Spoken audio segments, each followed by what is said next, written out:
AquaMethodPodcast.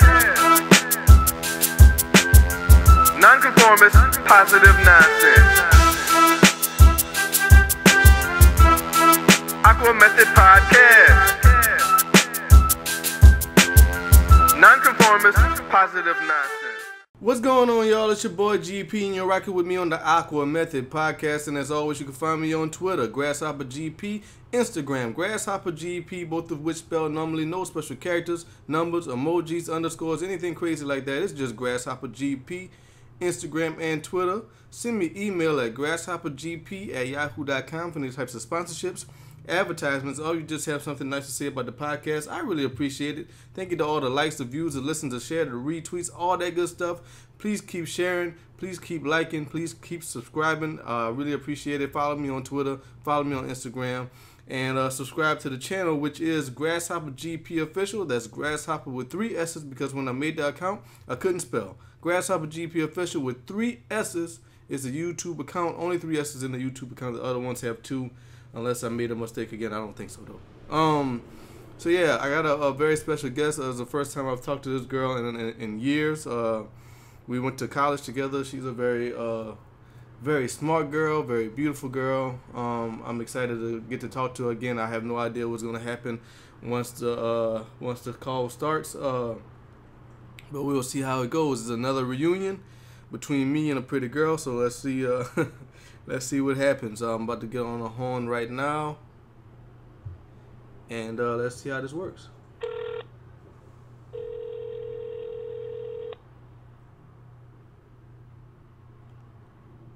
Hello? Hey, what's going on, Anna? Not too much. What's going on with you? Nothing much. I'm just doing a podcast episode. All right. I guess I am too then, huh? Yeah. How about that? How you feel about that? I feel wonderful about that. This will be my first. Well, that's good. That's good. So yeah, I was just telling the listeners in the intro that we went to college together, and that's how we met. And I just wanted to see what you've been up to since then. Okay. Go Cajuns. Yeah. Right. Yeah. Go Cajuns. You will forever, man. So what's been up since then? Well, let's see. I think I met you, my freshman year? Yeah, right? freshman or sophomore year. We had Spanish together, I believe. That's the first class we had, and then we started having a bunch of classes. Yeah. So since then, I guess really so what I was studying at UL was I was down there for French, parlez-vous français. Yeah. And so I was there doing modern languages. I went ahead and finished my bachelor's in French and Francophone studies. Then I was so close. I was like 6 credit hours away from having a double major in Spanish. I didn't do it though. I was kind of cut out of there because I'd been there for 4.5 years. Decided to get out while the getting was good. Right. And ended up coming back to UL for my master's in French. So that was awesome. Higher education.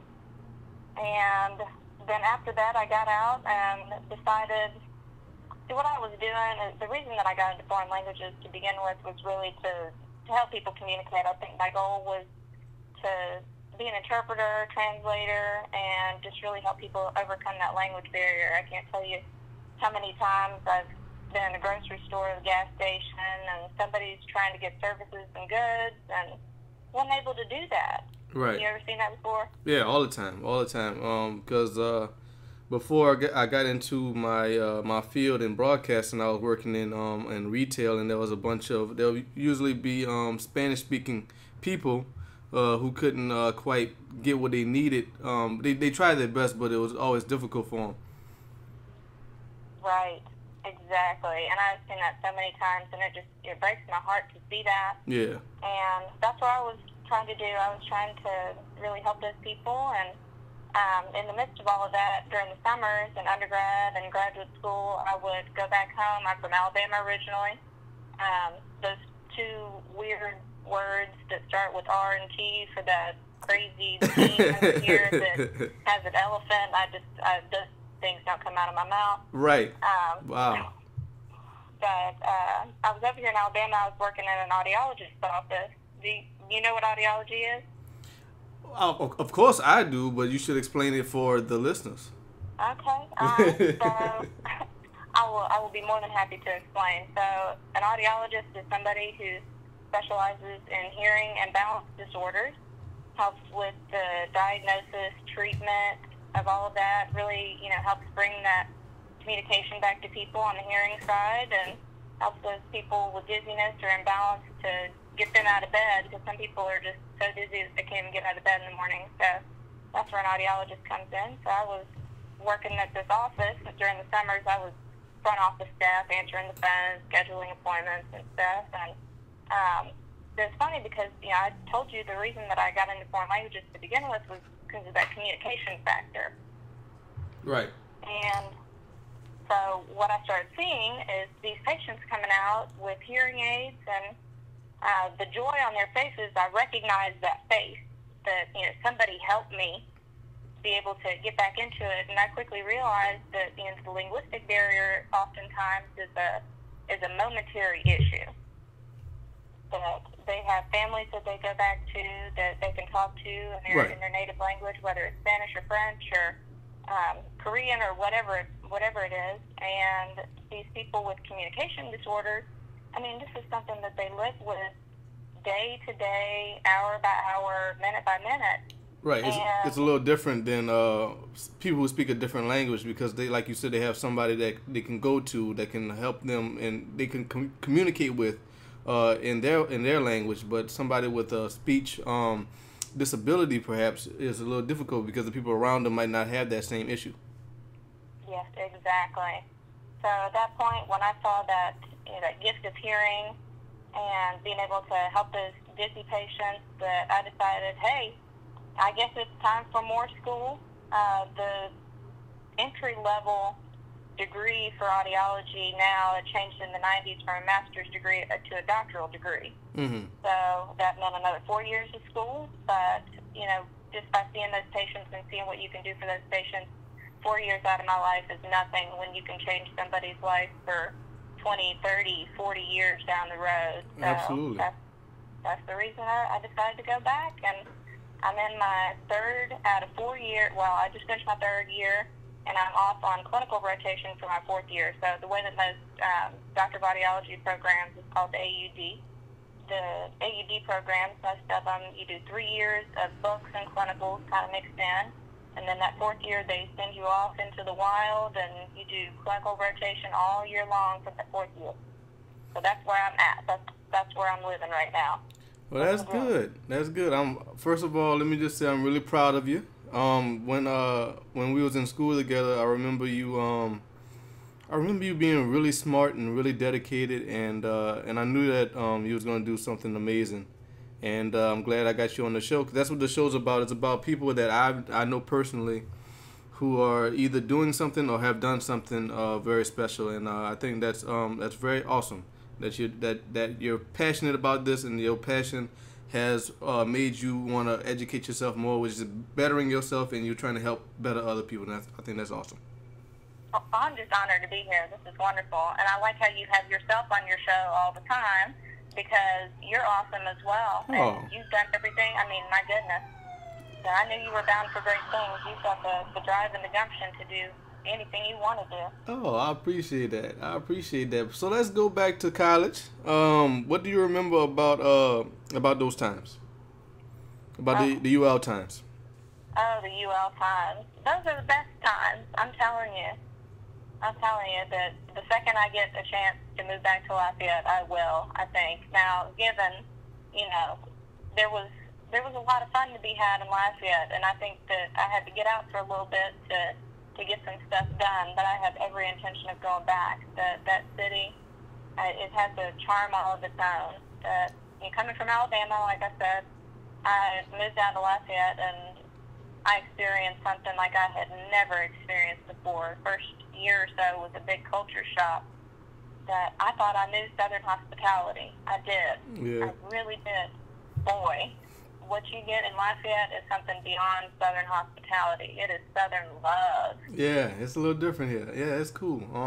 I've been here for 10 years now, And I like it here. I like it here a lot. I do want to grow, and I want to expand. I want to see what else is out there. But if my story was to end in Lafayette, it wouldn't be that bad. Oh, yeah. Those college years, though, I'm telling you, they were the best. But I don't regret for a day ever going to UL. That the college experience in and of itself was wonderful.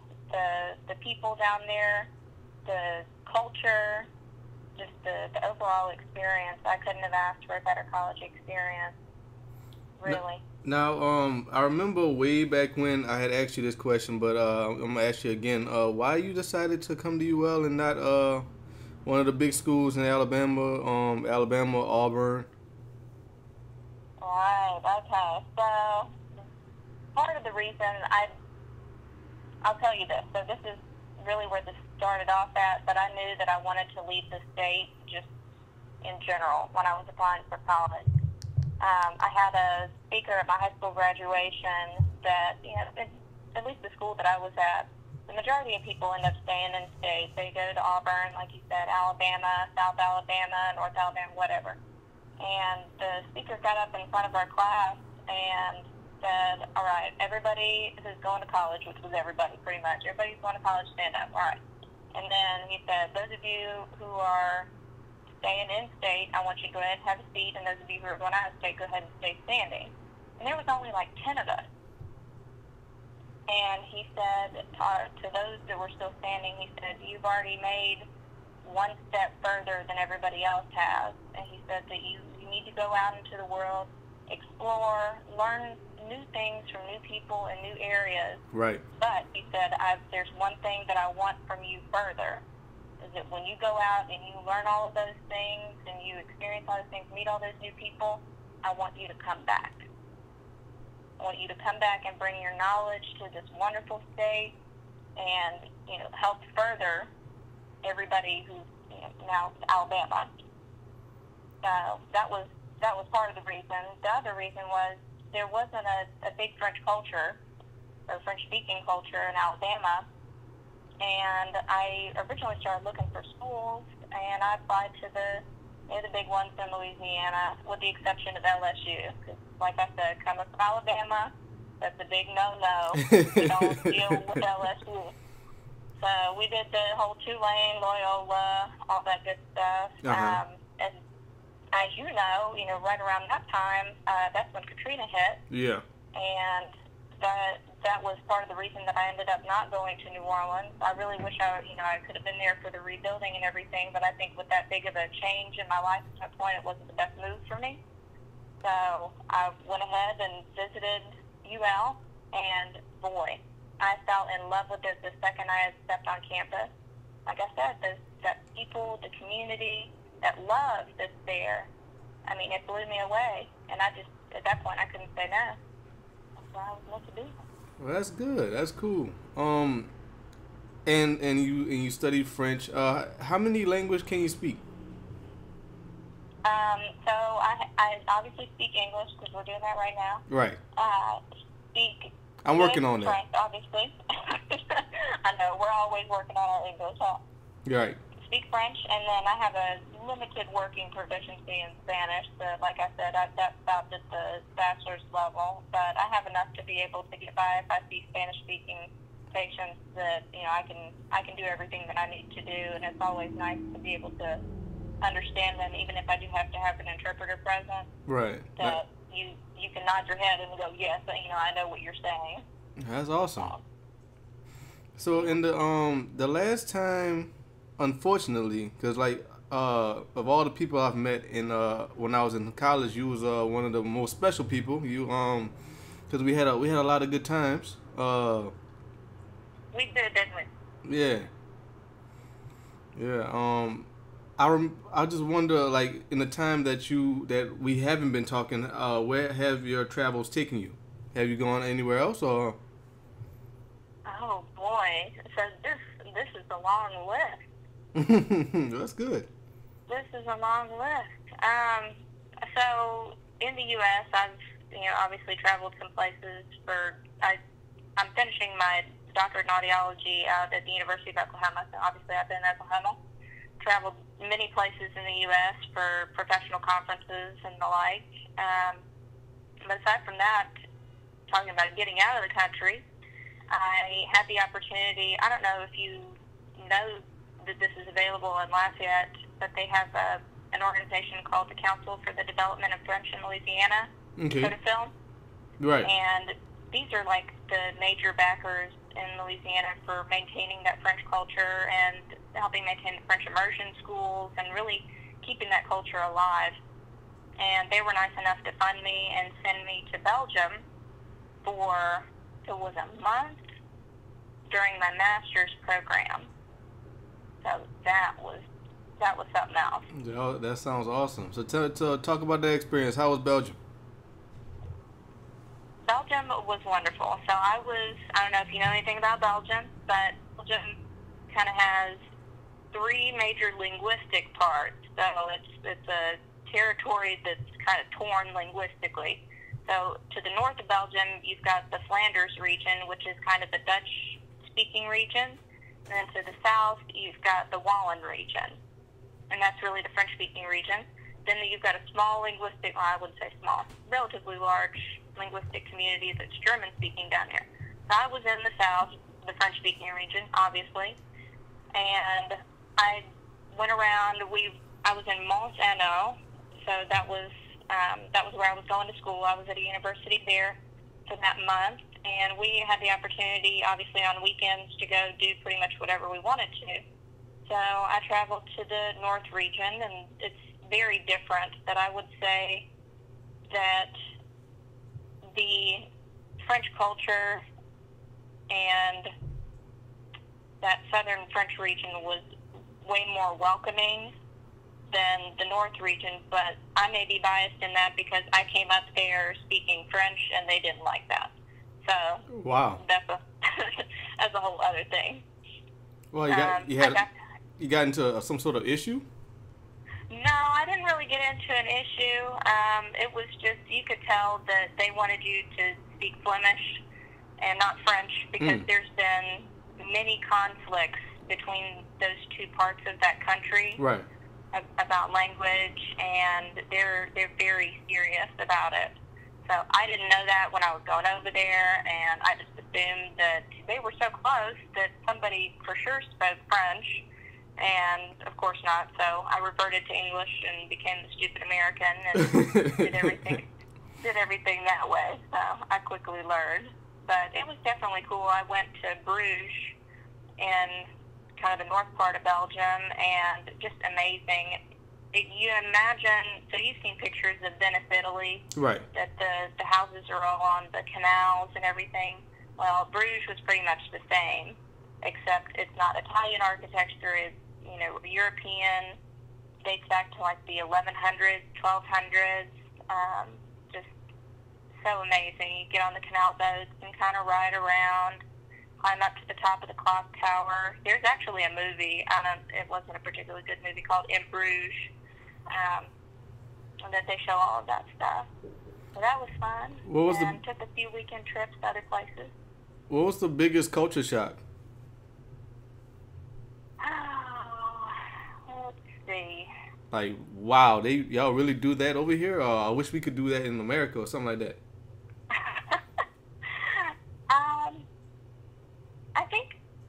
I don't know. Some of the food was pretty different.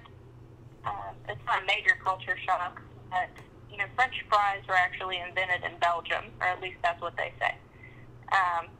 So the way that they serve their French fries is in this kind of paper cone. So it's this huge cone, like a waffle cone to shame. So they put all these French fries in there, and they serve their French fries not with ketchup. This is a cultural no-no. Oh, okay. They eat them with mayonnaise. Gross. Ugh. Ugh. So, if you go in asking for ketchup, they're going to look at you sideways as a stupid American. Yeah, of course. So, when in Belgium, eat French fries with mayonnaise. So, I did it.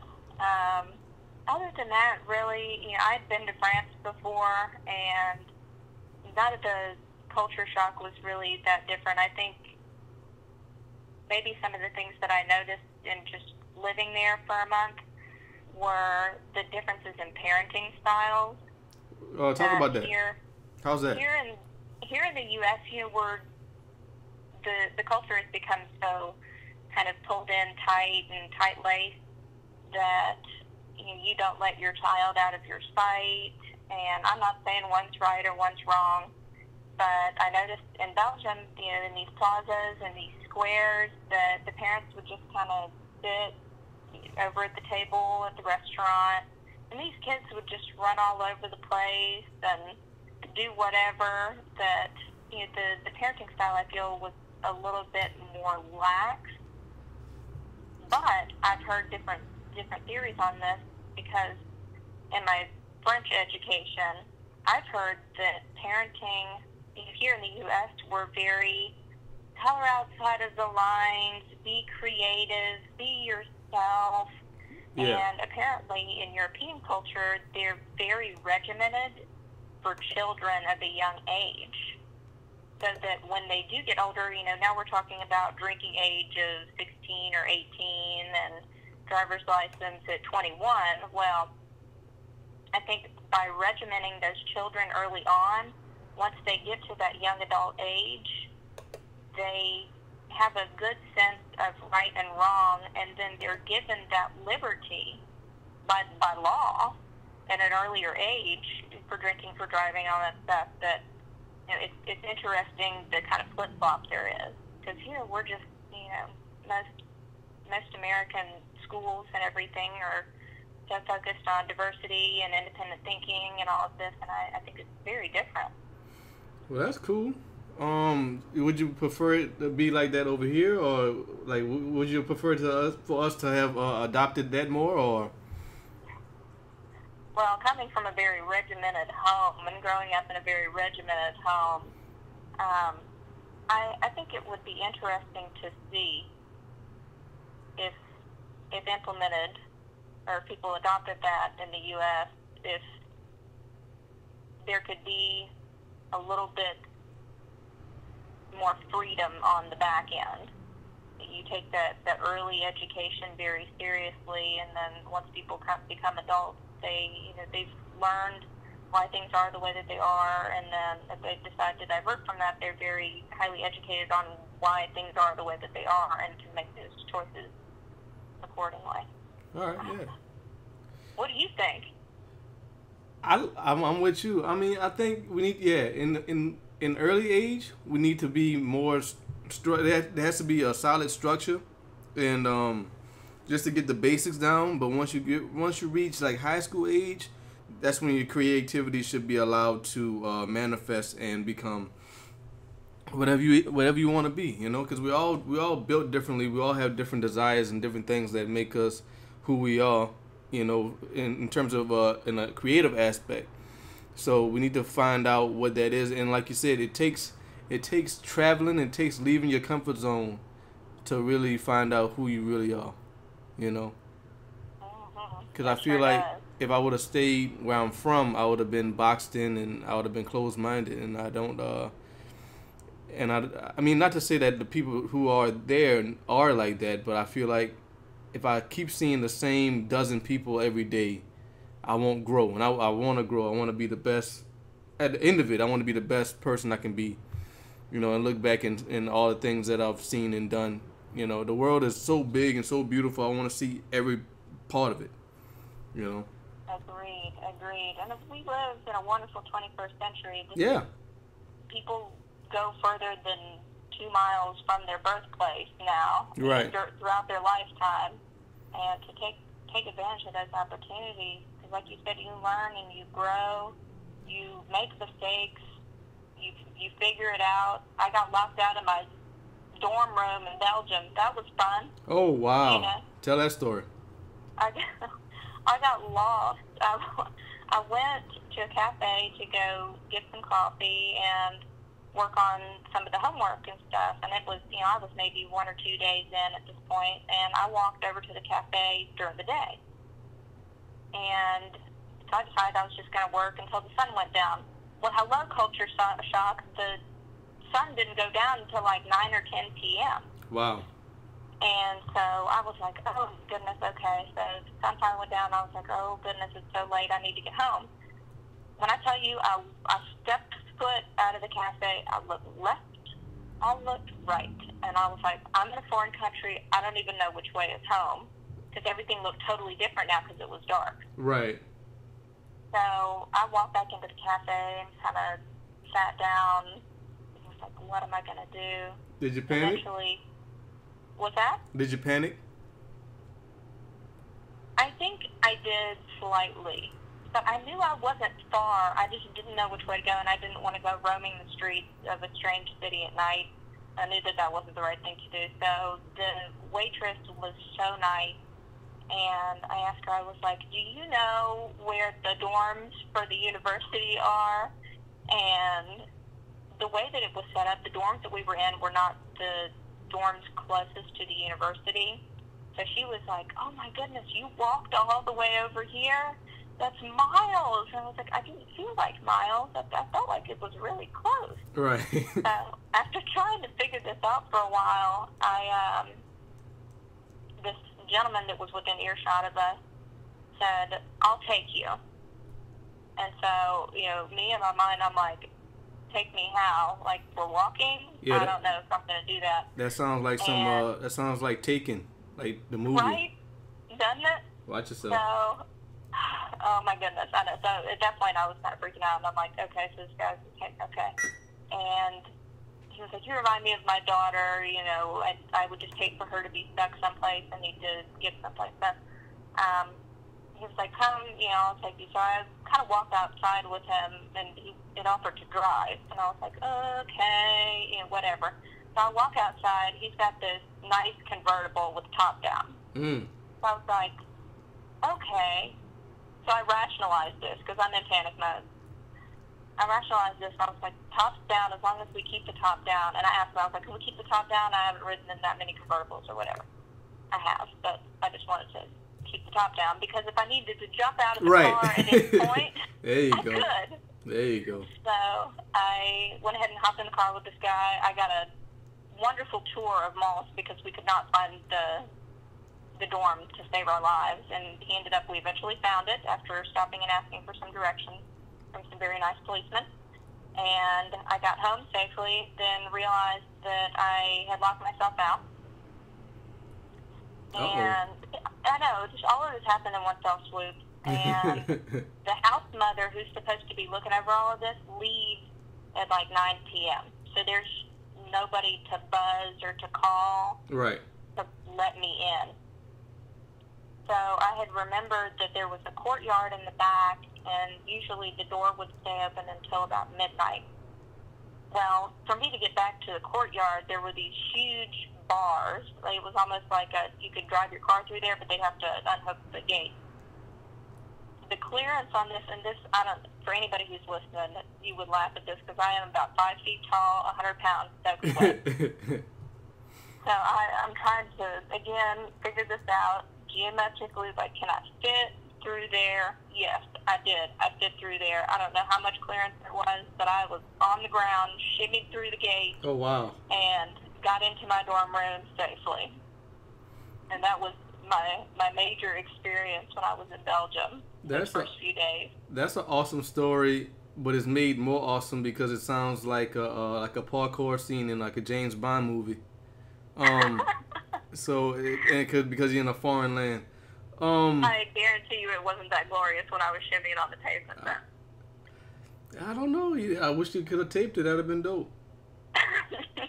But yeah, speaking of James Bond, I got a movie over here in Lafayette, James Bond Casino Royale, and every time I see that movie, I think about you. That's right. Remember, like you came to my apartment and we just talked. We actually meant to watch that movie together, but we just talked and then the intro, the menu selection sequence just kept repeating it. Remember? Mhm. Yep. Yeah. Mhm. Yeah. So every time I think of Casino Royale, I think about my buddy Anna. Yeah, man. And now you got another thing, because I'm known to shimmy through gates and infiltrate storms in Belgium. Right, like a 007 agent. That's Awesome. right. That's awesome. Well, that's good. So, in all your travels, you always felt safe, or did you ever feel nervous? I don't think I ever really felt nervous. I think that was probably the most nervous I ever felt. Most of the time I was always with a group of people or at least one other person. I used the buddy system. But no, I've traveled to France and Belgium, the Netherlands, Luxembourg, Italy. These are places you've been? Mhm. Oh, wow. Yeah. And I really haven't felt unsafe. But That's good. Walking around at night can get a little scary, but other than that, no. See, that's the reason I don't understand why people freak out over this like whole taken thing. But I feel like as long as you have a little bit of street smart, you'll be fine. Right. As long as you stay aware of your surroundings and you know what's going on, I think you'll be fine. I don't know what people do to get into these situations that they do, but I could be wrong. Like you said, it might just be naivete, just a gullibility. I think that's just movie magic, though. I generally think that people are a decent and good people worldwide. Yeah. I don't think there's kidnappers just roaming the streets of Europe. It might be, though. Well, I haven't had that experience, so at least that's one anecdotal report. Right. But that's cool. So you've traveled a lot. You've been around a lot. What's the coolest thing you've seen personally? A lot of cool things in Europe. I am an admirer of art. The Louvre Museum in Paris was wonderful. Oh man, did you see Mona Lisa? I did, well, from afar, because that one always has a huge crowd around it. I bet. But yeah, they have it covered with bulletproof glass and all kinds of stuff, because apparently some people with mental problems have tried to shoot up the painting, I guess because it's always looking at you. So they have it heavily guarded and behind bulletproof glass. Oh wow. So that was interesting. But there's so much cool stuff in the Louvre. And I think when I was in Italy, I took a quick trip to Rome and the Vatican. I'm not Catholic, but I decided I was going to go to the Vatican, and boy, that was impressive.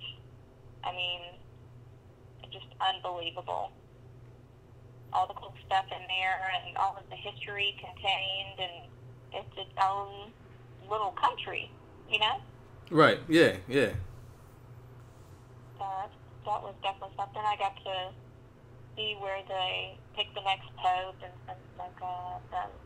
I saw I didn't get to get that close, but you could see kind of the hallway where the pope goes to his quarters, and it's pretty neat. Well, that's cool, and I'm glad you always felt safe wherever you went. But even though you you said you are a small woman, I always felt when we was together, I always felt you was tough. I always felt like a certain toughness from you. Maybe tiny, but I'm feisty. Right, there you go. But like your story reminded me of a story I had when I was traveling. I went to Mexico with my girlfriend at the time, and it was her first time leaving the country.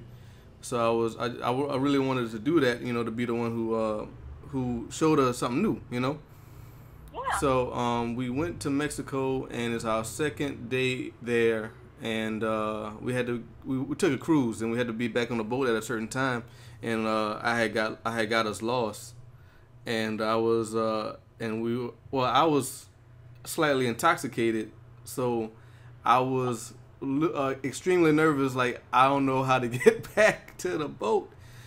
So I'm like, oh man. So we was running throughout the city, and we found these people, and I asked them in my broken Spanish if they could show us the way back to the bus stop, and he wanted to find. He showed us the way, and I'm like, this dude could take us anywhere. I don't know, but I just want to make sure, because like if it was an issue, if I was stuck in Mexico, that was one thing that would be unfortunate. I would not prefer that, but I would prefer to be stuck there alone instead of having somebody else to be responsible for.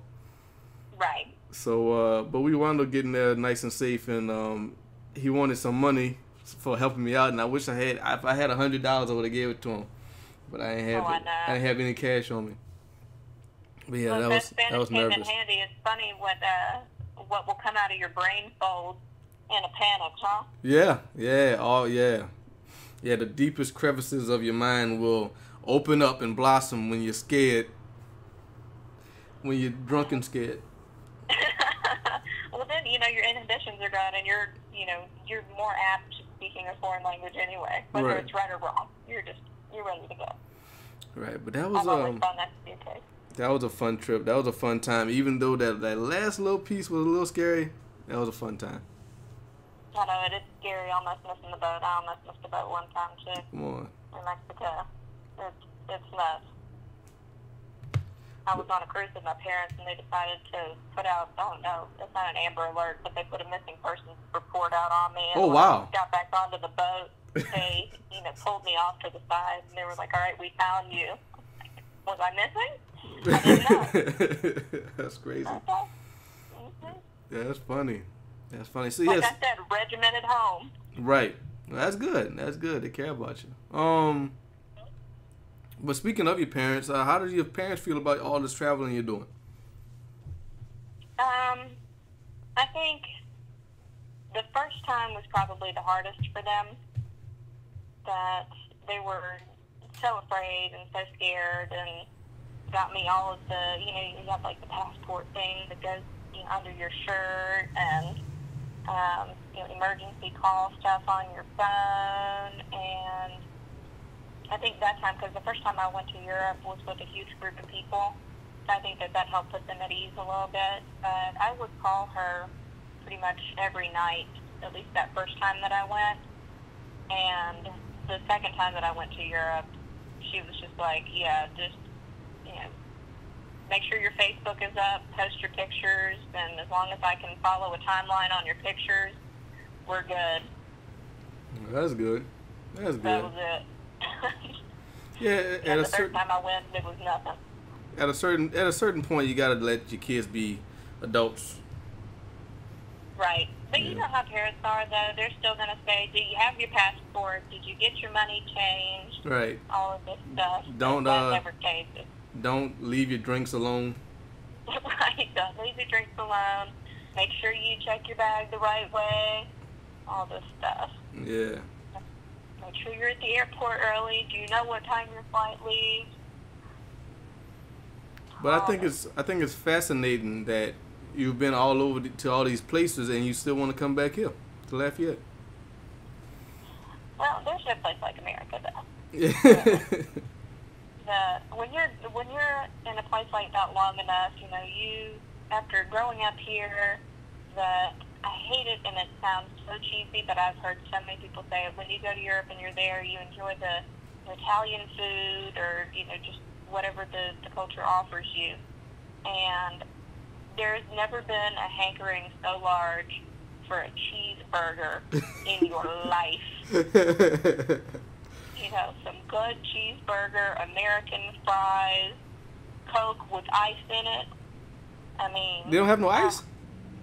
Well, some places, ice is hard to come by. So, Wow. for instance, if you order a Coke at a cafe or something, in most places in Europe, they'll give you a bottled Coke, the tiny one, and they'll give you a glass with two, you know how you make that ice in the little tray where you have to break it?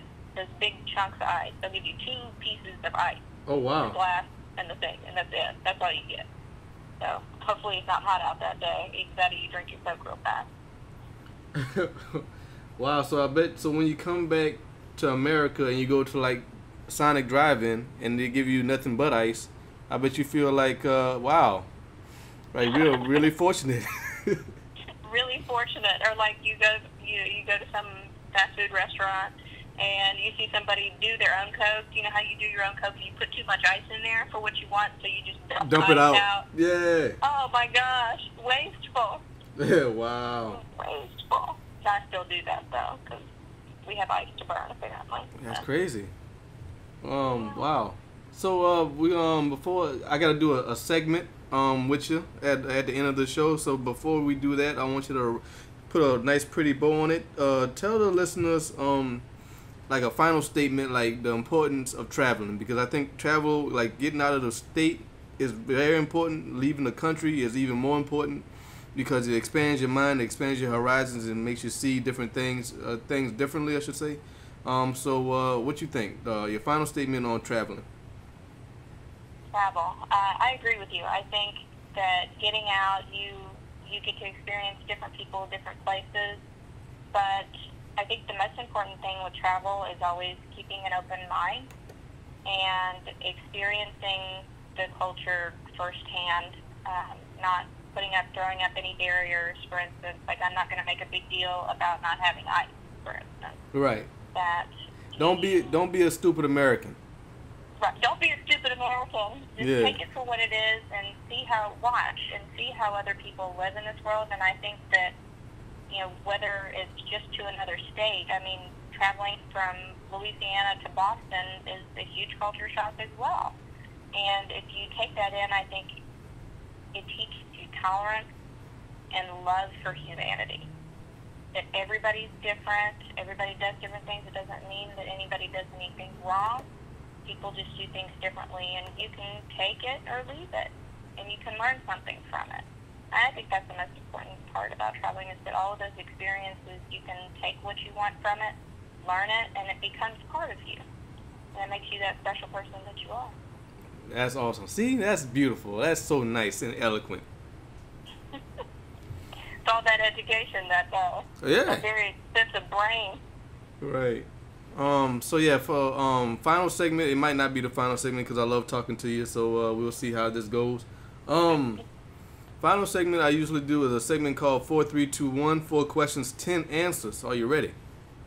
Okay, I'm ready. Are these long answers, short answers? As long or short as you want them to be. All right, go. All right. Question number 4. You're stranded on a desert island. Everything's taken care of, but you only have 4 albums to listen to for the rest of your life. What are those 4 albums? Go. Oh, man. This is hard. Prince, Purple Rain. All right. 1. This is hard. Album number 2. I feel like there's been some good soundtracks. I'd probably bring along some kind of musical. Maybe something stupid like Grease. Okay. Grease soundtrack. There we go. Awesome. 2. That's 2. That's something that you can get into. Have fun. Let's see. I would bring something maybe with a little soul. I would do a little bit of soul. Maybe some Erykah Badu. Oh, look at you. And, all right. These are not in any particular order either. No. Okay, I'm going to make that statement out.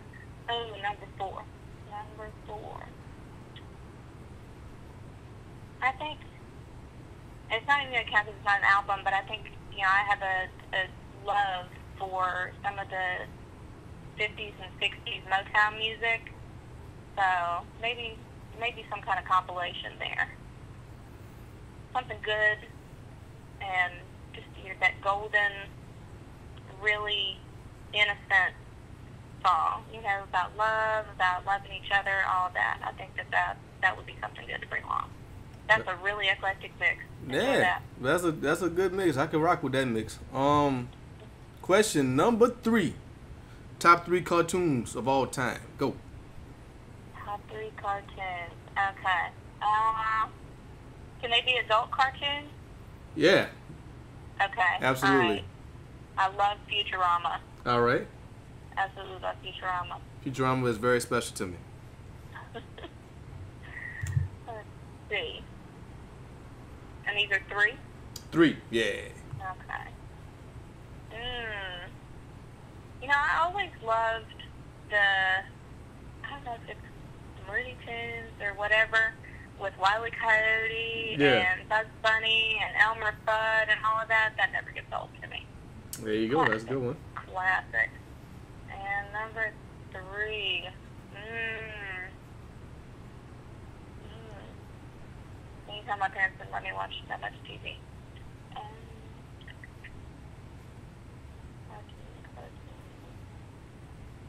You know what? I loved, and I know it sounds dumb, and I've even watched it into my adulthood because I did a lot of babysitting and stuff, but I loved that Phineas and Ferb show. Yeah? Off of Disney. Yeah. That was like the best thing ever. I'm so sorry that they canceled it. Well, there you go. All right, well, that's your 3. All right, question number 2. You got to spend a weekend with two male celebrities. Who are those celebrities and what are you doing? Okay. Well, what am I doing? Oh, okay. All right. Well, this one's relatively easy. Brad Pitt, for sure.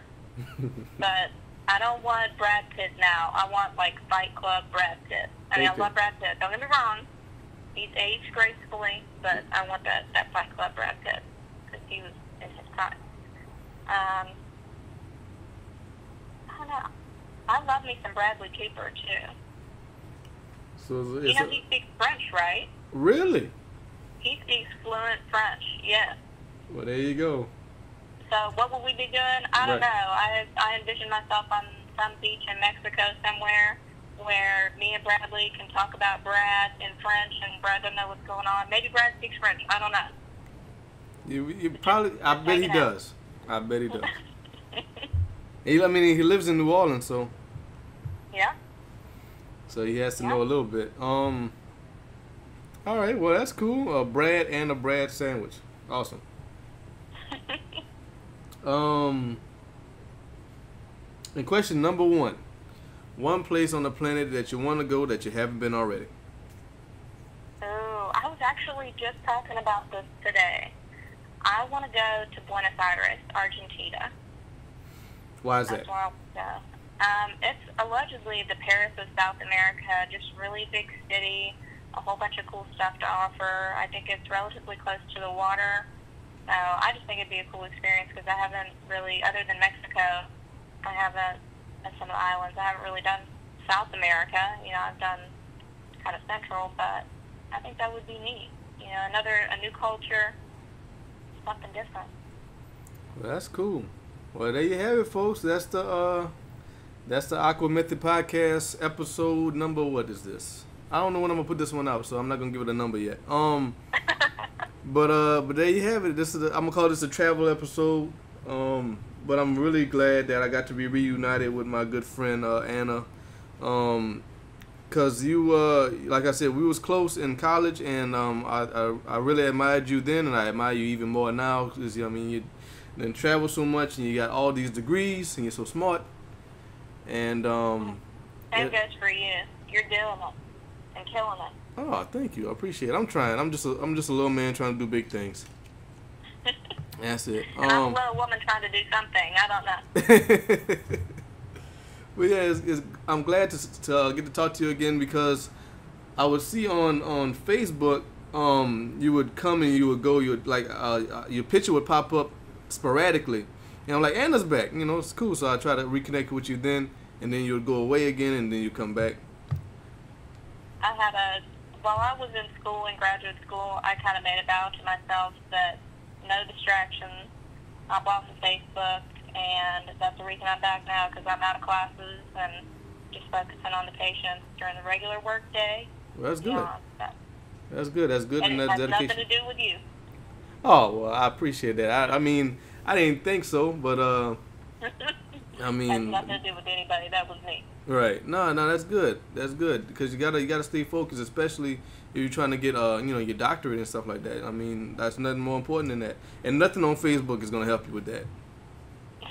That's right. I promise you that. Definitely right. Especially now, it's just tasty videos of food being prepared and vines and the like.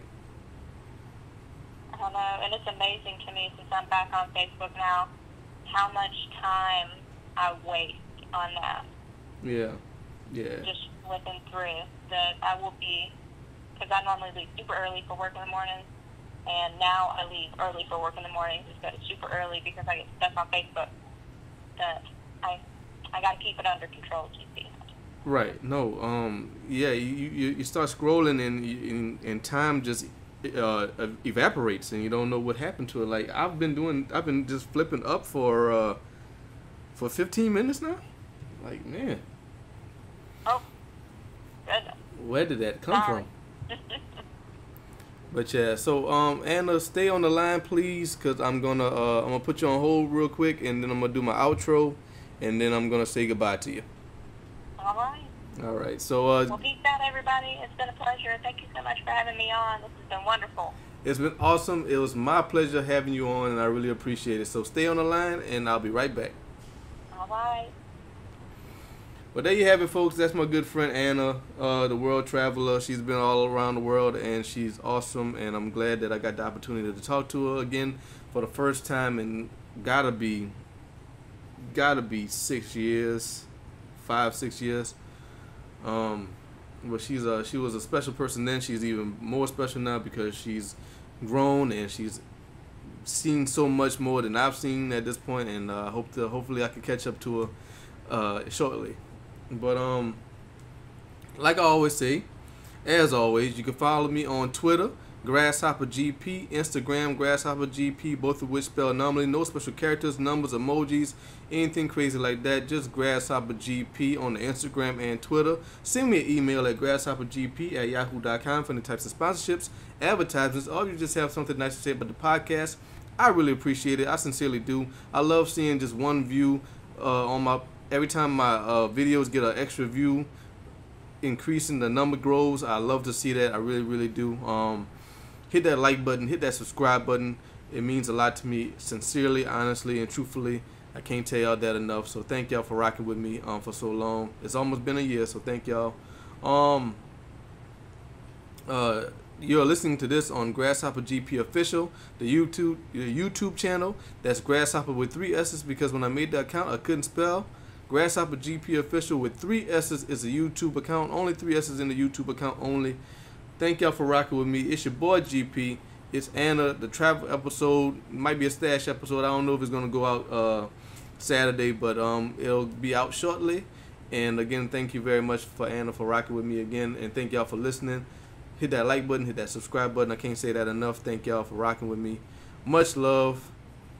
AquaMethodPodcast. Y'all be good.